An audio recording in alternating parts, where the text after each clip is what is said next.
ദേശീയ റോഡ് സുരക്ഷാ മാസാചരണത്തിൽ Chamakkal GLP school സുരക്ഷാ ക്ലബിന്റെ നേതൃത്വത്തിൽ നടത്തിയ ഹെൽമറ്റിന് ഒരു മിഠായി പദ്ധതി ഏറെ കൗതുകമായി. ഹെൽമറ്റും സീറ്റ് ബെൽറ്റും ധരിച്ചവർക്ക് കുട്ടികൾ മിഠായിയും അല്ലാത്തവർക്ക് റോഡ് സുരക്ഷാ പ്രതിജ്ഞാ കാർഡും നൽകി. പരിപാടിയുടെ ഉദ്ഘാടനം പയ്യാവൂർ പോലീസ് സ്റ്റേഷനിലെ SI ടോമി തോമസ് നിർവഹിച്ചു. റോഡ് സുരക്ഷാ ബോധവൽക്കരണത്തിന്റെ ഭാഗമായി വ്യത്യസ്തങ്ങളായ നിരവധി പദ്ധതികളാണ് സ്കൂളിൽ നടപ്പിലാക്കുന്നത്. ഗതാഗത നിയമങ്ങൾ അനുഭവിച്ചു പഠിക്കുന്നതിനു വേണ്ടി കുട്ടിക്കവല എന്ന പേരിൽ ഒരു മാതൃകാ റോഡ് നിർമ്മിച്ചിട്ടുണ്ട്. ഇതിൽ നിരവധി പ്രവർത്തനങ്ങളാണ് വിദ്യാലയങ്ങളിൽ സംഘടിപ്പിക്കുന്നത്. പ്രമുഖ വാഹന വിതരണ ഗ്രൂപ്പായ കൂട്ടുകാരൻ ഗ്രൂപ്പിന്റെ സഹകരണത്തോടെയാണ് സുരക്ഷിത മാർക്ക് പദ്ധതി സംഘടിപ്പിക്കുന്നത്. ജില്ലയിലെ തിരഞ്ഞെടുക്കപ്പെട്ട 50 വിദ്യാലയങ്ങളിലാണ് പദ്ധതി നടപ്പിലാക്കുന്നത്. GLPS ചാമക്കാലിലെ ഗതാഗത നിയമങ്ങളുമായി ബന്ധപ്പെടുത്തി നടപ്പിലാക്കിയ കുട്ടിക്കവല പ്രൊജക്ടിന് ജില്ലാതലത്തിൽ 1ാം സ്ഥാനം കഴിഞ്ഞ വർഷം ലഭിച്ചിരുന്നു. ശ്രദ്ധ മരിക്കുമ്പോൾ അപകടം ജനിക്കുന്നു എന്ന വലിയ സന്ദേശം ഉയർത്തിക്കൊണ്ട് വിദ്യാലയങ്ങളിൽ നടപ്പിലാക്കുന്ന വേറിട്ട ഗതാഗത ബോധവൽക്കരണ പരിപാടികൾ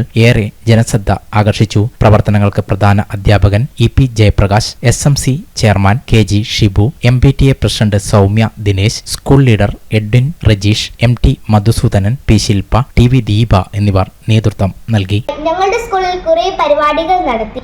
ഞങ്ങൾ റോഡിലിറങ്ങി ഹെൽമെറ്റും സീറ്റ് ബെൽറ്റും ധരിച്ചവർക്ക് മിഠായി ഒട്ടിച്ച കാർഡ് നൽകി. അല്ലാത്തവർക്ക് സാധാരണ നിർദ്ദേശ കാർഡും നൽകി. ഞങ്ങൾക്ക് കുറെ പേരെ ബോധവൽക്കരിക്കാൻ പറ്റി. ശ്രദ്ധ മരിക്കുമ്പോൾ അപകടം ജനിക്കുന്നു എന്നതാണ് സുരക്ഷാ ക്ലബിന്റെ ആപ്തവാക്യം.